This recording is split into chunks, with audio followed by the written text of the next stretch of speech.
The east side saw plenty of damage as well, and News Channel 5's Michael Baldwin is picking up that part of the story for us tonight. Michael? Yeah, the wind is definitely blowing out pretty good here. We're over here at the East 50. And if you take a look behind me, you can just see how strong that wind is blowing. It's blowing along Lake Erie, making the water here pretty ferocious. And if you can just imagine, especially for the folks in Willoughby, how much that wind was blowing last night, they know all about it. Talk about unwanted house guests. These downed trees in Willoughby had people terrified. My wife ran upstairs real quick to check on my son, who was upstairs in the bedroom. It was scary. It sounded like a bomb went off in the house. This is horrible. It certainly was. The winds of Sandy pushed over full-grown trees, lifting them right up from their roots. This car was crushed under the weight of this heavy tree. It belongs to Kathy Carmigiano.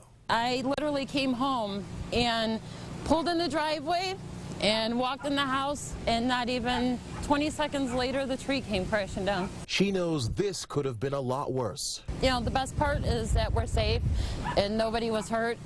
You know, all this is replaceable. The gust of winds, it took tree down by tree down by tree down. A total of 3 trees fell in Dina Davis's yard. I was in the shower and I heard a big boom, and I got scared. I thought something happened to my daughter, so I jumped out and she said a tree fell and made sure everything was okay, and I'm like, oh good, it missed the house. That tree did, but this one did not. It's scary. I always thought Ohio was a safe place. This tree fell on Cherokee Trail, crushing this garage.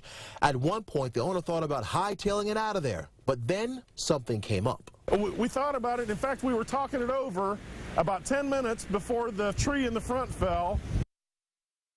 All right, obviously when you have a lot of wind, you have down power lines and people out of power. We can tell you that folks in East Lake, about 6,000 people there are still without power. We talked to the electric company. They said they're hoping to get power back on either by the end of the week or worst case scenario, probably the weekend.